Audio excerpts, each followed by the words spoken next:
Welcome to Halo Talk. I'm your host, Corvus. Team Winterfox has just announced that they'll be changing their starting roster from the Halo 2 Anniversary roster of Randa and Naded, Randa and Arcanum to drop Randa and Naded and bring in Shooter and Spartan, formerly of Team Liquid's Halo 2 Anniversary roster. So that means that we're keeping Ryanoob and we're keeping Arcanum. We're losing Naded and Randa, and we're bringing in Shooter Spartan. We'll talk about the ins and outs of this roster in a little bit here. But kind of the big reason for this video and the whole purpose behind it, the point, is to talk about Winterfox as an organization. A lot of members of the Halo community might not necessarily be familiar with this team that's kind of got its start in Pro League. But I'm here to give a little background on that, because it's very important contextually to look at who this team is, where they've been, their history, and most importantly, their manager, Brian Cordry, manager of their Halo team, former manager of their League of Legends team, and several other League teams before Winterfox. He's kind of got a really bad history surrounding him, a reputation that may not have followed him into Halo, but one we definitely have to consider when looking at how his team's going to be able to do. So, Brian got to start playing semi-professional league in sometime around 2011 and 2012, and toward the end of 2012, he moves up to managing this team called Velocity. And Velocity is looking to qualify for the League Championship Series, the LCS, which is a circuit sort of put on by Riot Games, where the best 10 teams, it was 8 at the time, best 8 teams in North America play each other across 10 weeks. It was 28 games at the time, it's since changed to 18. But these 28 games across 10 weeks, and the best of those teams then move on to playoffs to qualify against the Worlds, to play against the best of every other region in a somewhat similar format. The worst of those players, the ones that don't succeed in the LCS, the bottom 3 have to actually play for their position in the LCS again against the newcomers, the challengers. That's the amateur league of League of Legends, the challenger scene. The best 3 teams of the challenger scene get to play first spot in the LCS against the rest of the pros to qualify. So that's where Velocity kind of first enters the league scene as a name. Is they're playing in the challenger series against the incumbent team, Marn. And Marn is a joke of a team at the time. They're terribly laughable. Their manager is a dude named Marn who just picked up 5 league players and actually just kind of swindled them and didn't even end up paying them. Got kicked out of the LCS by Velocity when Velocity won barely in a 3-2 over Marn, this joke of an organization. But Velocity, the point is they qualify for the LCS, right? And everyone's just kind of oh yeah, whatever. It's Velocity. Let's go Velocity. Cool, we'll see what you can do. And it turns out Velocity can't do much. They go 5-23 out of their 28 games. They only win 5 of those games. So they are the bottom team in the league, all split. They're just not putting up numbers. None of their guys are really working as a team, and they kind of just flop super hard. And everyone's just blaming the players, oh man, Velocity players suck. And Brian Cordry is not even a name on people. Brian Cordry, who's this manager guy? Man, Velocity as a team sure does suck. And so Velocity's in their relegation spot, right? They have to play against a new coming team now. They're the incumbent now, just like they were, were facing last split against Mar. So Velocity, they take this time of all times to jump ship, say, yeah, going's gotten tough. See ya. And the tough got going. So they actually sell off their spot to Evil Geniuses, who at the time had a League of Legends team in Europe, and EG actually kicks then all 5 members of the Velocity roster and brings in 3 of the ones from their European team. These 3 European guys that were good for a time in Europe were kind of on the decline when they left Europe, and a lot of people think were very much past their prime and just going to keep declining. And then they bring in someone who's pretty inconsequential, named Inox, who's not important to the story at all. Then somebody who is important to the story, guy everyone considers full of potential, this NA kind of superstar, real young guy named Pobelter, who was actually in high school at the time, balancing being a pro gamer with high school, which in League of Legends is a pretty big deal, because that's a huge time commitment to get good at that game. So, Evil Geniuses, actually now we're looking at the incumbent team. The incumbent spot is actually all 5 new players looking to qualify into the LCS themselves, And they do. EG qualifies, and Brian Cordry, like, behind closed doors, is somehow negotiated, like, still being the manager of this EG team. EG's like, yeah, sure, whatever, we'll keep you on. I don't know why they made that decision. I don't know, like, what was negotiated, but Brian Cordry ends up managing these 5 new players. He's got fresh blood now. 3 people that were good at a time in Europe, 1 person that's supposed to be really good, and then somebody who really doesn't matter.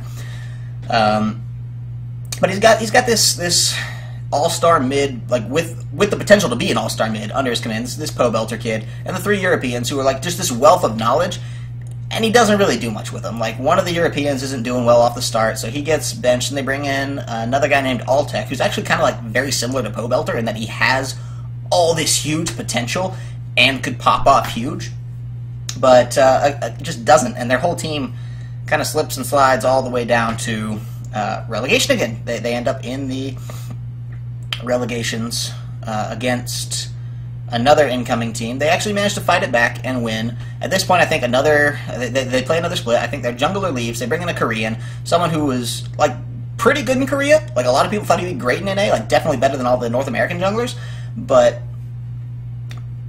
he comes to North America, doesn't really show up big. EG has another kind of failed split under Brian Cordry's management and drops down to relegations again. So they, in this relegation situation, part ways with their last European, either just before or just after the relegations, I don't recall, and rebrand as Winterfox for another run in the LCS after having to fight for their jobs again. And Winterfox then is where things start to get pretty weird for Brian Cordry's team.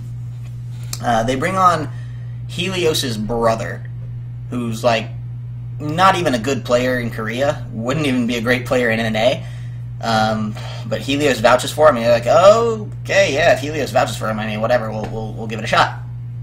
So they do, and it ends up pretty badly. And then they start to make, like, really, like, a bunch more weird roster swaps. So they move their kind of potential all-star AD carry down to the support role, and then, like, their coach comes in as their AD carry, and that lasts for, like, a week and a half, and then they're like, okay, this is an idiot decision, reverse it. And at least they're not so stubborn that they're like, oh, no, we gotta make this work, it's gotta, just give it time, it'll work. At least they're not doing that, right? They just say, okay, wow, what a shit decision, let's flop it back.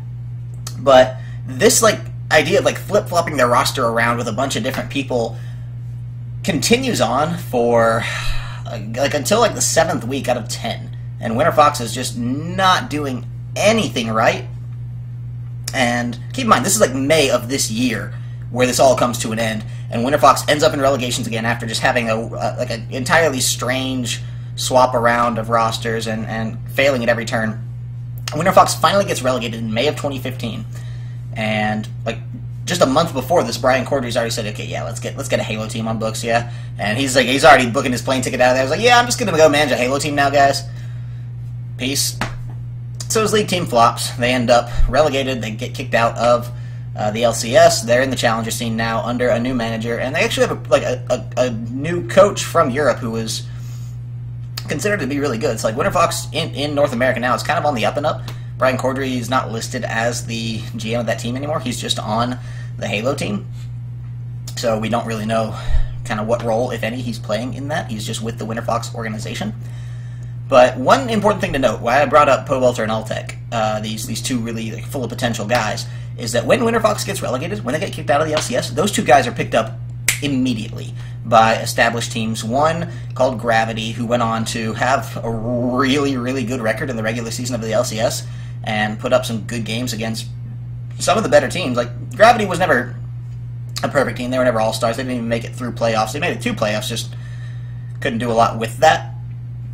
And so, like, but Gravity's a good team, and they pick up Altek, and he does much better on Gravity than we've ever seen him do in any of his time with EG or Winterfox under Brian Cordry. Same story with Poe Belter. He gets picked up by Counter Logic Gaming, an organization we know from Halo. CLG's League of Legends team, who's never previously been that great, picks up Poe Belter this split, and they just click, and they are going off, and they're winning so much in North America. They're the best team for a while. They lose the tiebreaker against Liquid in the regular season for playoffs, so they get seeded as, like, the second best team instead of the first best team in playoffs. But then they just tear through the playoffs 6-0 with Poe Belter as this, like, kind of resurgent force for them in the mid lane, and end up actually going up against Team Solo Mid, who has what a lot of people consider the best mid laner in North America. Some overhype him as the best mid laner in the West. And Pobelter, the young, unproven talent, is up against this giant force in a best-of-5 series. And they win all 3 games against TSM, and they sweep them out. And Pobelter looks incredibly strong this entire time. So this guy never put up anything on Winterfox. Everyone said, like, he's full of potential, but, like, it just didn't go anywhere under Brian Cordry's management. Actually now comes out swinging. And we have to question, is that the result of good management? Like, has CLG given him the resources to actually do well? And like, some people are going to look at that and be able to blame the teams, like, oh, he just never gelled on a good team, he was just never on a good team, like, he didn't have the synergy with people. It's all about synergy. It doesn't matter how good you are as a player if you don't have synergy with your team. That is bullshit. First off, that synergy is definitely important. Do not hear me saying that, but you're going to tell me, you're going to say, like, 17 players went under Brian Cordry's management. 17 different players. And not a single lineup of all of those 17 players, not one combination has worked for them? Are you kidding me? League of Legends teams will change one variable, 1 out of their 5 players. The other 4 will stay the same. And all of a sudden, they'll just start winning game after game after game after game. And Brian Cordry can't do this with 17 different people? Obviously, several of which have gone on to do great things outside of his management. And everybody at this time, like, toward the Winterfox era, is like when people on Reddit started knowing, like, oh, okay, this is this common denominator. This is Brian Cordry guy, and like, let's solve for X here. He's the problem, or at least so we think. Out of everything that's changed, he's the only constant, and his team has continued to fail time and time and time again. And so people start to get distrusting of him. It actually kind of blows, I think, a bit out of proportion. Like, people start just like, there's just all this hate for him on Reddit, and like, people who are actually like very, very upset with this guy. I guess they really liked the players and wanted them to do better, and they were mad at him for like holding the league scene back. But like, he got a really bad reputation and didn't end on a great note with League. Kind of just hopped right over to Halo. No last run, no last draw. Just kind of, oh, yep, my team's getting relegated. Peace. And ran off. So like, in the League of Legends scene, like, which is one of the bigger communities of esports as a whole that we have to look at. This guy who's new to the Halo scene, who now has this Winterfox roster and is making these changes, like, is someone we cannot objectively trust to manage a team well. That said, I don't necessarily want to go ahead and take that new role of blaming Cordry before Winterfox even gets out of the gate, because if you look at their Halo H2A runs, Winterfox actually had some good plays. Like, they have this roster of Randa, Arcanum, Naded, and Rhino, and they come in at Iron Games Atlanta as their first tournament, and I don't think they have Arcanum at this point. They're playing with a player called Contra, and so they come out and they take 4th at IG Atlanta. Actually have a really good showing. Same thing with Indianapolis. They trade out Contra for Arcanum at that point, and he's kind of taken his place lasting on the roster. And in HCS Indianapolis, they take 4th again, and they win actually more money than they did at Iron Games Atlanta, and they're doing well as a team. Then they get to the HCS Season 2 finals. Same roster as Indianapolis, Randa, Arcanum, Ryan Noob, and Naded, and they take like 5th, 6th, which isn't great, but they still, like, compared to where other teams ended up, Winterfox like had a good run toward the end of the 2nd season of the HCS. So we can at least say good things about that. Obviously, he had better pros in Halo relative to the pros he had in League. Like, these Halo pros are better than his League pros were, with the exception of, like, Pobelter and Altec, the 2 mechanical gods. But besides that, he's got a pretty good Halo team. I don't necessarily think that his failures in League of Legends are just going to translate so clearly over to Halo. Halo's definitely more underdeveloped than League of Legends is. Halo had that dead zone kind of between 2010 to now, where it just wasn't a huge tournament esport. It wasn't drawing in a bunch of viewers, especially something like things like Twitch and YouTube streaming got huge. Halo wasn't at the forefront of that. Call of Duty was a premier console shooter. And MLG had this weird partnership with Twitch where, like, when Twitch took off, there were no good console esports to be a part of it. So Halo is very dark at this point, while League of Legends is just massively growing like cancer and becoming huge and drawing all these sponsors and organizations, and it's got a lot of infrastructure to it. And so Brian Cordry didn't have any success like in that area, but Halo's not there yet. Halo still has a ton of room to grow with that, and we've only just seen these organizations start to come in. So Brian is definitely in a better position, I think, to build that team up properly and maybe remove a lot of those bad problems, kind of start things from scratch and work it right. And I think that's something he can do. He definitely has the potential to do it. It's sort of a fresh start, and if he's learned from his failures, we could see a very resurgent manager for this Winterfox team. And I think he has a better roster now with which to do so. Like even though losing Randa and Naded to Shooter and Spartan kind of seems like a downgrade, like definitely on Naded. Randa maybe just a kind of a sidestep, but we never really saw him prove himself. He still has a better roster than he did with League of Legends, like prove himself as a good manager and how to work this out. And I'm being really, really critical of him, but like where Halo is, just in general, like as an esport, we're lucky to have someone with a couple years of experience in just managing another esport, someone with general esports management experience rather than just like, I coached this Halo team esports experience, because Halo has a lot of disciplining to do.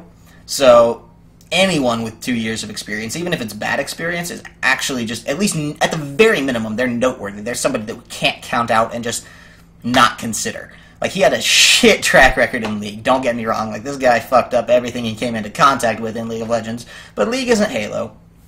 And while it's incredibly possible, maybe even likely, that we will see this again, there's this kind of potential for an upset coming out of the manager, if that makes sense. So, on to the actual roster. Their old roster was good in Halo 2 Anniversary. Their new roster of Shooter and Spartan, the two new guys, are kind of in the same position as the old one, at least in terms of what they put up statistically. Shooter and Spartan are very, very good players. They're not as experienced as somebody like Naded, and that's where I think the real loss comes in, is not in terms of mechanics. They're not losing a lot mechanically here. Shooter and Spartan can keep up with the best of them, outslay just about anybody in Halo. They're that good. They're great mechanical players. What I'm really worried about here is Halo is kind of going from like a solid 3 on the esports scene, and maybe with the HCS we saw it come up to a 5, but definitely no greater than that. Like, it's still dwarfed by these 10s that are League of Legends and Counter-Strike and Dota. And now Halo's kind of shooting up to that level of those big esports, because they're announcing Halo 5 with the HCS in a $1 million tournament, and World Finals, and all these other tournaments are springing up, like Iron Games in Orlando is having a big launch tournament. It's like, oh my god, holy cow, this is absolutely crazy. People are losing their shit over this, and that's why all these organizations are jumping into Halos, because they know all this big stuff is coming up.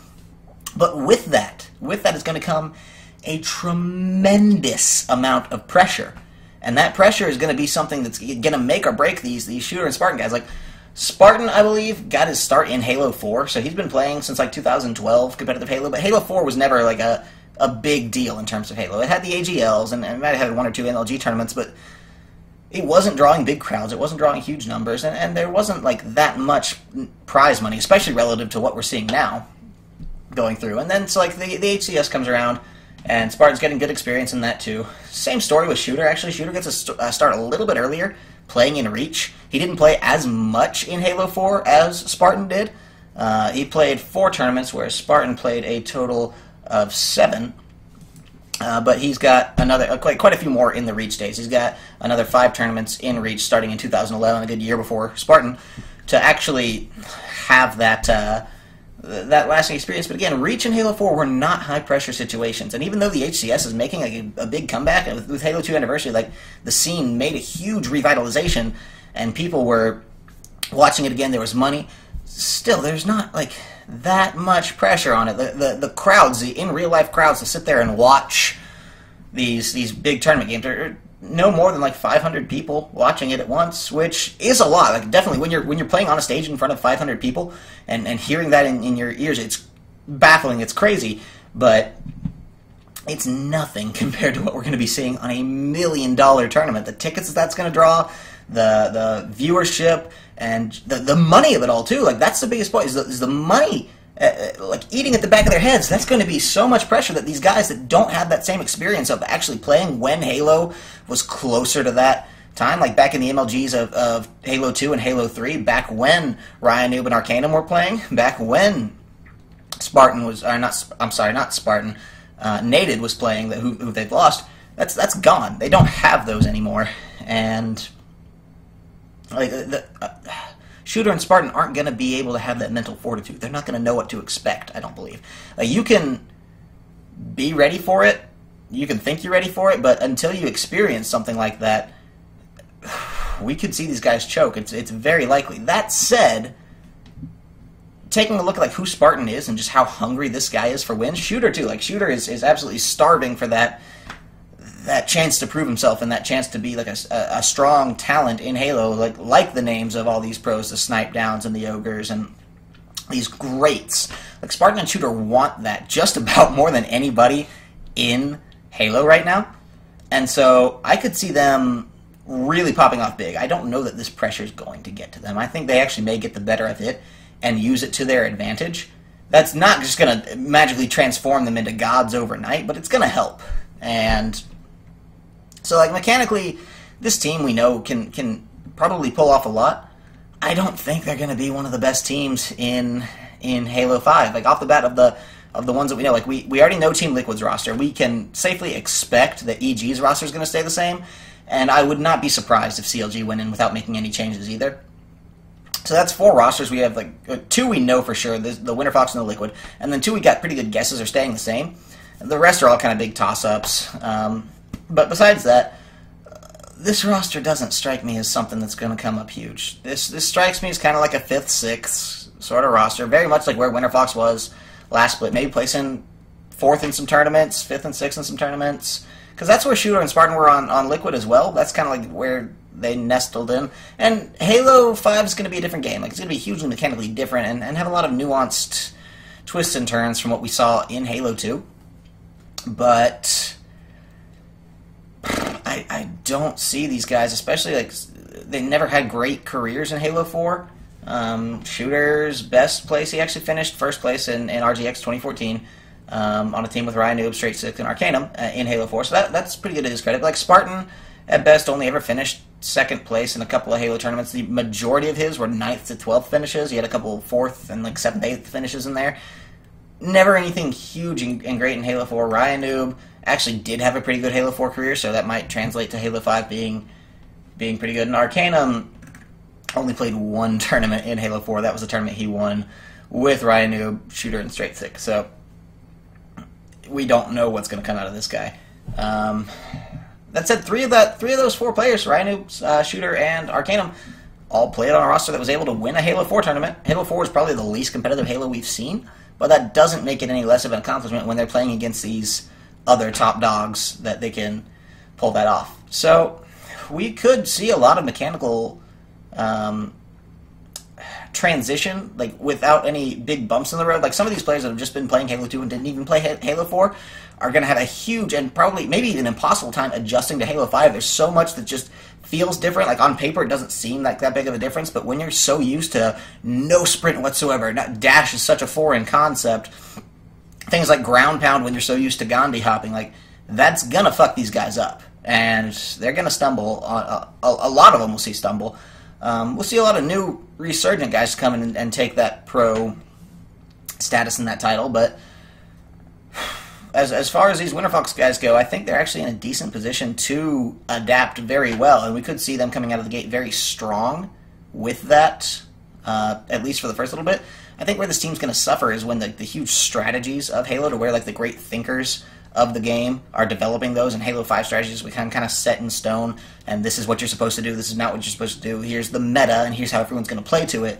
That's why, and I feel like Winterfox is slowly going to start dropping off, especially if Brian Cordry, as a manager, isn't able to kind of step up to that role and really work in finding the right coach, finding the right support staff to help these players, where all they need to worry about is practicing and adapting these strategies. They don't have to worry about just big organizational trip-ups. Like where an organization is going to help in Halo is going to be...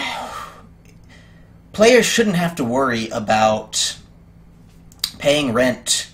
They should be in a gaming house. They shouldn't have to worry about like buying the tickets or transportation to the Halo events, or worrying about booking the hotel or any of those. That should not be on the shoulders of the players. The organization should take care of everything that the player needs, besides just like basic things like the player should manage his own schedule to a degree. But for the Halo player, like, an organization is supposed to take all of that weight off of his shoulders and just give him the chance to play the game. And I don't know whether Winterfox is going to be able to do that or not. We may see them crumble under a lot of that if Brian can't, as a manager, like, perform the basic duties of the manager to just let his team play some fucking Halo. And I don't know that we're necessarily gonna see the best performance out of Winterfox long term if they can't adapt to this new style of what it means to be a Halo Pro as Halo management is changing. We're not seeing anymore like these old teams, straight ripping, carbon, triggers down, and VWS.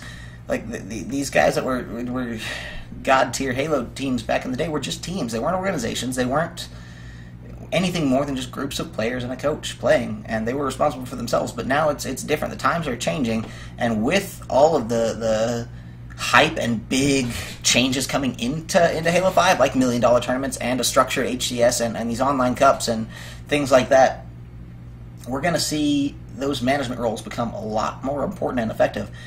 And that's going to be huge for Winterfox as a whole. Like, their roster is somebody that can put up numbers. Like, we might see some really great things out of them. Again, I'm not expecting it, but they definitely have that potential to. I'd say it's probably, in my book, 35% likely that they'll come off huge, and the other 65% is just that they'll kind of be a middle-of-the-pack team until they make another roster change. One thing I do want to touch on about that roster change is that these guys actually, like, so what Winterfox has done here with this roster change is they're taking a pretty big risk. So they know, they were able to identify, they're like, okay, Naded and Randa just aren't working out. They're not working with the team. So instead of just like sitting on their asses for 2 months, kind of like worrying about that but not saying anything and like being too afraid to pull the trigger and paralyzed by indecision, at least they're trying to make a change for the better. Like, being willing to take that risk is going to be an important factor for Winterfox's success in the future here. So a team that wouldn't take that risk would just slowly starve out and die. And the ones that are willing to adapt, especially as Halo 5 is going to be so much about adaptation, just not only mechanically but to a more professional state of Halo and adapting to new metas and strategies. Like, the teams that are able to adapt with their rosters and able to make those tough calls and changes are the ones that are going to be surviving and doing well over all those ones that can't. That's just basic survival of the fittest there. And so Winterfox being willing to make those tough calls is actually much to their credit. And we should be glad to have a team like Winterfox, just any organization whatsoever, even if it's not a great one, supporting players and making sure that these Halo pros can play the game. And even if we're not going to see great things out of them, I think Winterfox is still a team that has room for upsets, is a benefit to the HCS. I've been very critical of them this entire video, but we should be thankful that we have Winterfox as opposed to just some team of players with no management and structure. And I think they're somebody that's going to be helpful for the HCS. I don't think they're going to be the best team. I think they're going to end up in that 5th, 6th, like their best finishes maybe 4th. But I'm hoping they'll surprise us, and I'm rooting for them. So, Winterfox, thank you for all you do in Halo, and we're hoping for the best for you. Thanks, guys.